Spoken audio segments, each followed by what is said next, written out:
বিসমিল্লাহির রহমানির রহিম। আসসালামু আলাইকুম। সবাই কেমন আছেন? নতুন পুরাতন বন্ধু সবাইকে নিয়ে আজকে আবার একটা বড় মাছ রান্নার রেসিপি নিয়ে চলে আসলাম। তো বন্ধুরা, আপনারা সবাই কেমন আছেন? এই যে দেখুন, এই তো আজকে বড় মাছ কয় পিস রান্না করব। তো এটা আমি হলুদ দিয়ে লবণ দিয়ে ভালো করে ধুয়ে পরিষ্কার করে রাখছি। এখন আমি এটা রান্না শুরু করে দেব। তো এখানে আমি কড়াইয়ের মধ্যে সয়াবিন তেল দিয়ে দিছি, যতটুকু লাগে অতটুকু। তো বন্ধুরা, মাঝে মধ্যে শরীরটা অসুস্থ থাকলে একটা ছোটোখাটো ভিডিও করে ছাড়তে ইচ্ছে করে, তাই মাছের এই ছোটোখাটো আজকে ভিডিওটা করব আমি। তো প্রথমে দিয়ে দিলাম স্বাদ অনুযায়ী পেঁয়াজ। আপনারা যে যেভাবে পেঁয়াজ খাবেন ওভাবে দিবেন, যদিও আমার এই রান্নাগুলো আপনারা করে থাকেন। তো এখন আমি এটা একটু ভালো করে ভেজে নিই। তো বন্ধুরা, বড় রসুন আছে যে রসুনের 5টা কোয়া এখানে আমি থেতো করে দিয়ে দিচ্ছি। এখানে মাছ আছে আপনার 8 পিস মাছ। তো যেহেতু বড় মাছ এজন্য আমি একটু আদা বাটাটাও দিচ্ছি, যতটুকু লাগে ততটুকু মাছের আন্দাজ অনুযায়ী।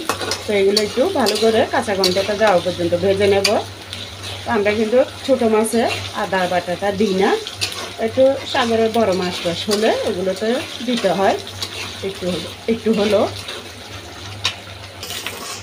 এত বন্ধুরা, আদা রসুন পেঁয়াজগুলো একটু হালকা ভাজার পরে তো এখন আমি একটু আগে পানি দিয়ে দিই। এটা সর্ষে আর কাঁচামরিচ বাড়ছি যে ওই পানিটা পেঁয়াজটা না পোড়ার জন্য আর কি। তো মাছের স্বাদ অনুযায়ী দিয়ে দেবো হলুদের গুঁড়ি। তো বন্ধুরা, এগুলো টেবিল চামচ এটা গুঁড়ি মরিচ দিয়ে দিচ্ছি 1 চামচ উঁচু করে, যেহেতু আমি আজকে মাছটা ভাজা করব না, কাঁচা রান্না করব। আর একটু দেবো, এই যে দেখুন এটাতে হলুদের গুঁড়ি দিছি আধা চামচ, এখন মরিচের গুঁড়ি দিলাম 1.5 চামচ। এই তো একটু জিরা বাটা দিয়ে দিচ্ছি,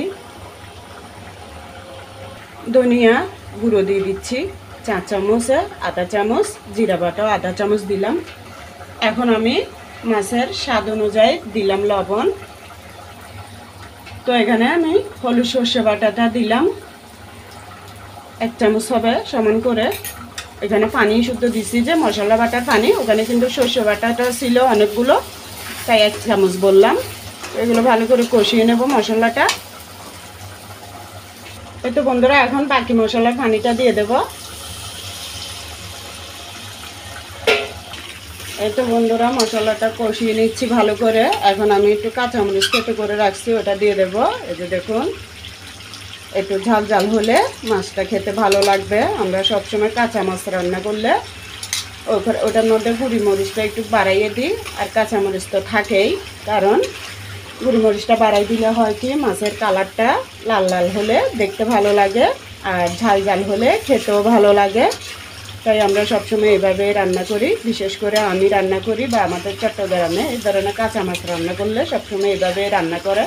আমি আমাদের মধ্যে যতজন আছে ওদেরকে দেখছি, এই জন্য বলতেছি। তো আরেকটু আছে বাটা, মানে থেতো করা কাঁচামরিচ, এটাও দিয়ে দিলাম। আর এটা রেখে লাভ নাই, রেখে দিলে আবার একটুখানি কিসের মধ্যে রাখবো, তাই দিয়ে দিলাম। ঝাল ঝাল মাছগুলো খেতে অনেক ভালো হয়, আজকে ঝালটাই বাড়াই দিলাম।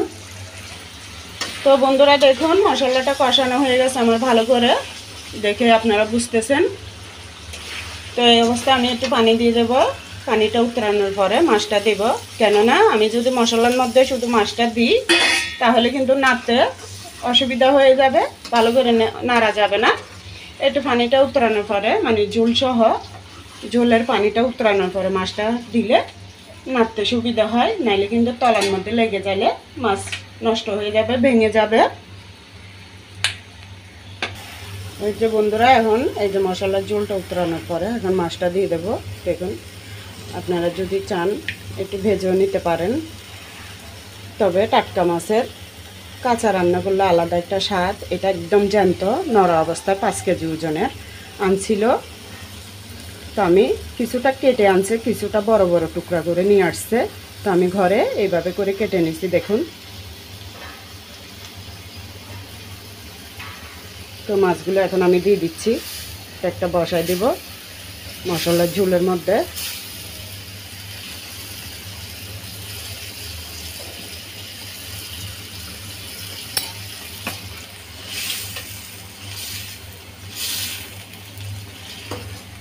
একটু বন্ধুরা এখন বেশি নাড়া যাবে না, এভাবে আমি উল্টায় পাল্টাইয়ে জাস্ট কিছুক্ষণ পর পর এটা রান্না করে নেব।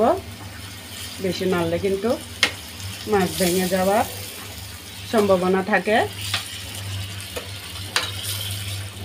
দেখুন মাছটা কেমন হচ্ছে, দেওয়ার সাথে সাথে ফুলে যাচ্ছে। টাটকা মাছের এটাই নিয়ম।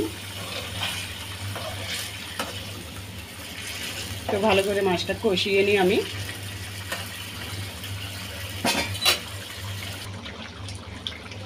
তো বন্ধুরা এভাবে আস্তে আস্তে নিচে যাতে মশলাটা লেগে না যায় খুব ভালোভাবে আমি মাছটা কষিয়ে নিলাম প্রায় 10 মিনিটের মতো। কিছুক্ষণ পর পর নেড়ে নেড়ে আবার এইভাবেও নেড়ে দিছি যাতে মাছটা লেগে না যায়।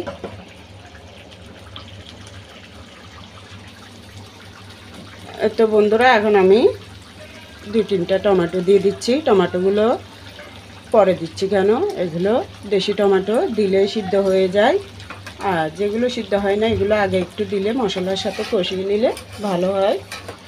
আমি সবসময় বেশিরভাগ লাস্ট পর্যায়ে দিই, কারণ আমার থেকে এভাবে দিলে ভালো লাগে।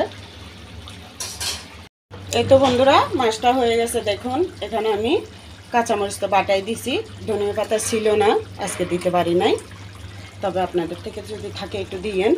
টাটকা মাছে এরকম রান্না করলে একটু ধনিয়া পাতা দিলে খুবই ভালো হয়, খেতে গ্যারান্টিটা খুব ভালো হয়। তো আমার ছিল না বিদায় দিতে পারি নাই, তবে এইভাবেও খেতে অনেক মজা হবে যেহেতু এটা টাটকা মাছ। নতুন পুরাতন বন্ধুরা সবাই যারা যারা দেখতেছেন তাদেরকে অসংখ্য অসংখ্য ধন্যবাদ আমার ভিডিওটা দেখে আমার সাথে থাকার জন্য। দেখুন মাছের রেসিপিটা কেমন হয়েছে জানাইয়েন।